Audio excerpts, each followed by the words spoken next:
Envoie ton Esprit Saint, ton feu d'amour divin, déploie ton cœur et viens nous sauver. Délivre-nous de nous, délivre-nous de tout ce qui refuse en nous de t'aimer. Du sang de ton agneau, déverse-nous le flot des abondantes eaux de ton pardon. Viens inonder nous. Les premiers chrétiens qui ont bâti un temple, c'était les Romains. La basilique Saint-Pierre de Rome, elle ne date pas d'aujourd'hui. Les premiers qui se disaient chrétiens, qui ont bâti les temples, c'était ni les apôtres, ni ceux qui ont suivi les apôtres, mais c'était après l'avènement, n'est-ce pas, de l'Église catholique. Nous les protestants, nos pères qui sont sortis de l'Église catholique sont sortis avec le temple et la construction du temple jusqu'à aujourd'hui. Alléluia. Le temple aujourd'hui, dans notre esprit, nous le regardons comme le temple de Jérusalem. Et nous faisons dans ce temple-là les choses un peu comme la perception du temple de Jérusalem. C'est l'approche que nous avons du temple-là. C'est un peu comme le temple de Jérusalem. C'est cette même approche que les catholiques également avaient de leur temple. Mais lorsque Jésus dit détruisez ça, lorsqu'il dit l'heure vient, où ce n'est plus à Jérusalem, il s'agit du temple. Il dit ce n'est plus à Jérusalem, dans le temple. Et il dit de détruire le temple. En réalité, c'est une philosophie. C'est un lieu. Avant le temple, il y avait la montagne. Alléluia. Qui est un lieu. Après la montagne, donc le temple, qui est aussi un autre lieu. Mais Jésus indique un autre lieu en esprit. Okay. Je vous pose une question, bien aimé. Est-ce que pensez-vous que les chrétiens que nous sommes, nous entretenons ce nouveau lieu, qui est notre esprit, comme notre temple physique? Nous savons que non. Et c'est ce que Jésus voulait éviter, parce que il y a un temps qui arrivait où les gens devraient adorer à travers leur esprit. Mais Jésus savait que l'homme est plus attaché, n'est-ce pas, aux choses visibles. Qui étaient les Samaritains. Nos pères, la femme dit, nos pères Abraham, es-tu plus grand que nos pères Abraham? La femme samaritaine, elle dit à Jésus, es-tu plus grand que notre père Abraham? Le puits là, c'est le puits de Jacob, notre père Jacob. Effectivement, leur père était Jacob. Et elle dit, nos ancêtres ont adoré sur la montagne. Ils ont adoré Adonai sur la montagne, c'est vrai. Mais seulement, lorsque Dieu a décidé de passer de l'adoration de la montagne à l'adoration du temple, eux disent qu'il ne vaut pas. Ils n'acceptent pas ça. Ils n'acceptent pas cela. Parce qu'ils sont trop habitués à l'adoration de la montagne. Et l'adoration de la montagne a fait ses épreuves. Qu'ils ne croient pas que Dieu voudrait changer. Alléluia. C'est pourquoi il est très difficile dans la relation, dans le culte de Dieu, de changer des choses. Parce qu'ils disent qu'on ne change pas l'équipe qui gagne. Mais en réalité, dans l'église, on ne gagne pas avec une équipe, on gagne avec Dieu. Alléluia. Et si Dieu dit de passer d'une étape à une autre étape, c'est parce qu'il a un combat à relever, il a un autre plan, il a un autre défi à relever, il a autre chose à faire. Alléluia. Alors Jésus a dit que son peuple devait détruire ce temple afin qu'il rebâtisse un autre. Il est dit en 3 jours. Or, devant Dieu, 3 jours est comme 1000 ans. Donc, c'est-à-dire que si le peuple devait détruire le temple à l'an 1, il rebâtirait un autre temple en 3000 ans. Et alors, selon les calculs spirituels, il s'agit de 3000 ans, nous sommes dans le dernier millénaire. Ça fait, n'est-ce pas, 25 ans que nous avons atteint ce dernier millénaire. Il a dit en 3 jours. Alléluia. Il a dit en 3 jours. Alléluia. Jésus vient prendre une église sans tache ni ride. Il ne s'agit pas des dénominations. Alléluia. Il s'agit des croyants. Et nous disons que la force de l'église, c'est, n'est-ce pas, l'unité par le Saint-Esprit. L'unité par le Saint-Esprit. Nous ne pouvons pas nous unir sur les bases dénominationnelles. Nous ne pouvons pas nous unir sur les bases, n'est-ce pas, de nos doctrines, car nous disons et nous soutenons que la doctrine ne sauve personne et la doctrine ne sauvera personne. C'est une erreur d'appréciation de beaucoup de personnes. Alléluia. Beaucoup de personnes pensent que ce sont, n'est-ce pas, les doctrines de leur communauté qui vont sauver. C'est un mensonge du diable. Aucune doctrine ne peut sauver quelqu'un, car la doctrine ne sauve pas. Et c'est dangereux, c'est grave d'affirmer, de dire que la doctrine d'une communauté peut sauver. Ce sont les branhamistes qui ont fait que j'ai réfléchi à ça. Eux me regardent, ils disent que je ne suis pas sauvé. Vous savez pourquoi? Parce que je ne partage pas leur doctrine. Et j'ai commencé à réfléchir. Pourquoi donc? Est-ce que je n'ai pas Jésus? Ils disent que même si moi j'ai Jésus, mais tant que je ne crois pas à leur doctrine, à eux, je ne serai pas sauvé.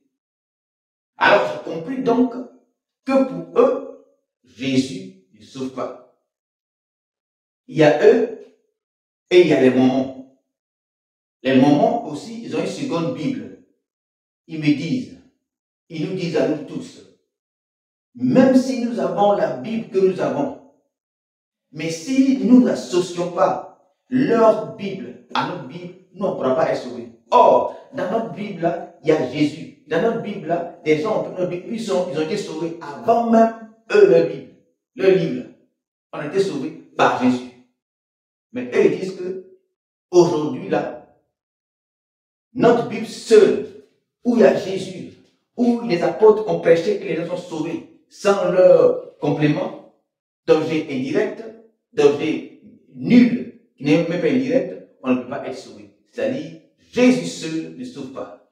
Alors, lorsque nous disons que nous devons être sauvés par une doctrine, c'est la même chose que Gédéon dit. Une jeune fille élève posait cette question à Gédéon. Mais, pour vous, finalement, ouais, respectueux, qui peut sauver? Si tout le monde est faux, qui est vrai? Il dit que c'est ce qui sort de sa bouche. Donc, Jésus que nous confessons ne sauve pas. Tant que nous, on n'a pas les êtres humains de la terre, c'est un peu comme Cabo Philippe. Tant que les hommes de la terre n'ont pas accepté ce qui sort de sa bouche, on ne peut pas te sauver. Cela sous-entend que si tu acceptes la doctrine qui sauve, il faut être voleur, il faut commettre impudicité, il faut faire toujours, pourvu que tu crois à leur doctrine, alors toi tu es sauvé. Maintenant, nous autres qui ne croient pas à leur doctrine, il faut vivre la sanctification comme tu veux. Il faut être gentil, il faut être bon, il faut être saint comme le Père, il faut être parfait comme le Père céleste. Il faut être humble, il faut avoir toutes les valeurs que la Bible dit. Tant que tu ne crois pas à ce que eux disent là, tu ne peux pas aller au ciel. C'est-à-dire, il faut avoir Jésus. Jésus te prend, il t'amène au ciel, il se révèle à toi, il fait tout avec toi, il t'amène pour te monter ta place. Tu descends. Eux ils disent, tant que tu ne crois pas ce qui sort de leur bouche. Ah, chose, Cabo Philippe, Conan, le livre, il y a plus de livres, Cabo Philippe, chapitre tel, tu ne crois pas à ça là. Il dit que tu ne peux pas être sauvé.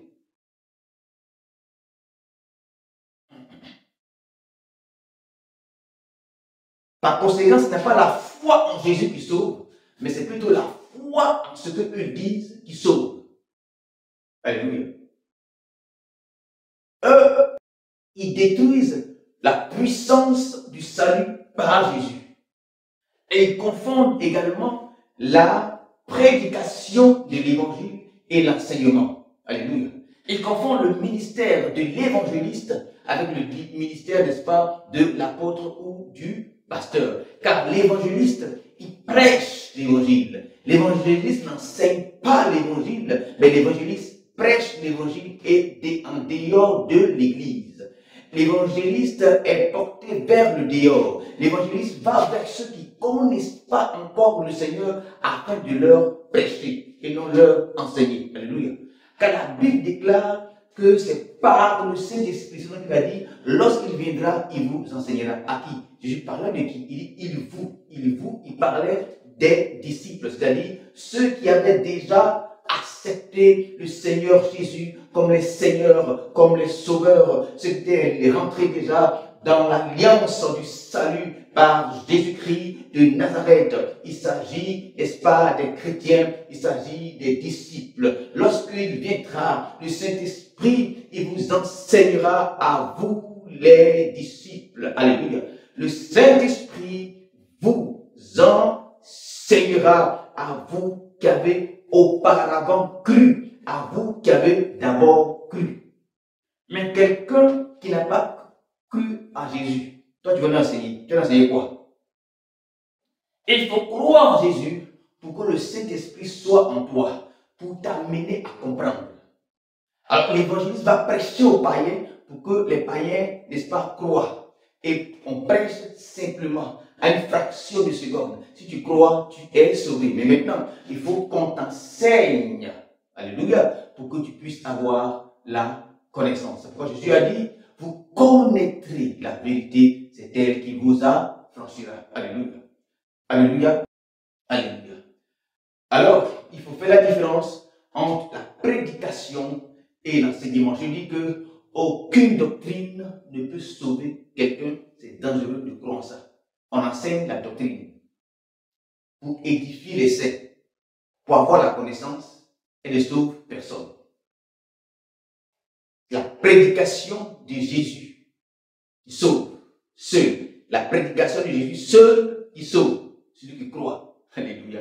C'est pourquoi l'apôtre, on peut dire, répentez-vous et convertissez-vous. Ça, c'était la prédication. Alléluia. Alors, lorsque les apôtres ont prêché, les gens ont dit, mais que ferions-nous? Ils sont exclamés, n'est-ce pas? Ils sont interrogés. Et l'apôtre Pierre leur a dit, répentez-vous et convertissez-vous. S'ils se repentaient à l'instant, ils seront convertis à l'instant. On n'a pas besoin de leur enseigner pendant des minutes, des heures, des jours et des semaines avant qu'ils soient sauvés. Alléluia. Nous sommes en train de dire que la doctrine ne sauve personne, mais il faut croire en Jésus-Christ par la foi, par la prédication de la repentance. Alléluia. Ensuite, la puissance de l'amour. Lorsque Jésus devait mourir, il a dit à ses apôtres, aimez-vous, aimez-vous, comme le Père m'a aimé. Je suis dans le Père est en moi. Je souhaite que vous vous aimez, aimez-vous les uns les autres, comme je vous ai aimé. Et les apôtres, dans Acte 4, verset 32, nous démontrent qu'ils sont aimés réellement. Et c'est de cet amour-là que nous avons besoin aujourd'hui. Cet amour-là que nous recevons aujourd'hui, et c'est urgent aujourd'hui, afin que Dieu fasse une chose extraordinaire. Dieu veut construire sa montagne, mais les différentes pierres que nous sommes, nous devons nous unir par le biais, par le sang de l'amour, par la force de l'amour. Alléluia. Alléluia. Alléluia.